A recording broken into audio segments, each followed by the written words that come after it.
एक महात्मा 20 वर्ष से पेड़ की छाल सूखी हुई खाते थे, किस लिए? काम विजय के लिए। किसी भी तरह का शरीर में पुष्टता ही ना होगी तो काम क्या करेगा? अवस्थि मात्र हुए रहे शरीर, हड्डी हड्डी शरीर में रह गई थी और तपस्या करते सूखी छाल जो पपड़ी होती है ना वृक्षों की, वो मार पाते तो बस कोई भोजन नहीं, कोई पत्ता नहीं, कोई फल नहीं, कुछ नहीं। तो ऐसे हो गए थे। जब 20 वर्ष हो गए तो कामदेव प्रकट हुआ सामने, क्योंकि वो उसी योग्य थे, और कहा हम तुम्हें परास्त करेंगे। तो उन्होंने मुस्कुरा के कहा तुम्हारी ताकत क्या कि तुम मुझे परास्त कर लो। बोले अच्छा चलते हैं। चला गया काम। दूसरे दिन जहाँ वो पपड़ी खाते थे ना, वहाँ हलवा लगा मिला, हलवा। अब उनका दिमाग काम किया कि जंगल में, घोर जंगल में बढ़िया सुगंधित घृत युक्त मिष्ठान। उन्होंने समझा मेरी तपस्या से डरकर प्रकृति मुझे दे रही। मुंह मार मार करके जहां जहां पपड़ी खाते थे वहां हलवा लगा मिला, हलवा पाया। 20-25 दिन हुए, थोड़ा खून दौड़ा नस नाड़ियों में। अब एक दिन वो उस अपने टाइम से जाते थे उनका हलवा, तो जो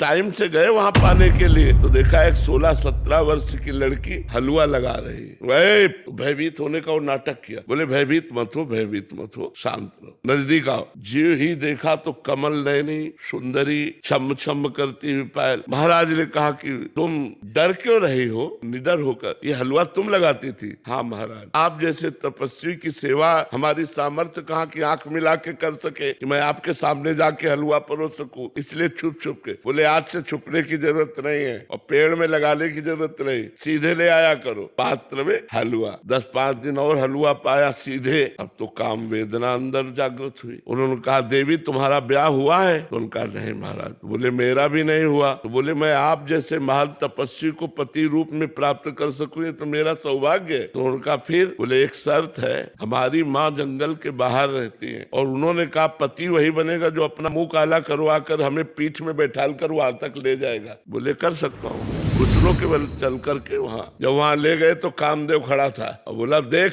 तेरी तपस्या को नष्ट नहीं करना चाहता, केवल ये दिखाना चाहता हूँ कि घुटनों केवल आया है एक मेरी माया के इशारे से। अगर मैं 5 बार संधान कर दूं तो तेरे हाल क्या होंगे? तो उन्होंने प्रणाम किया।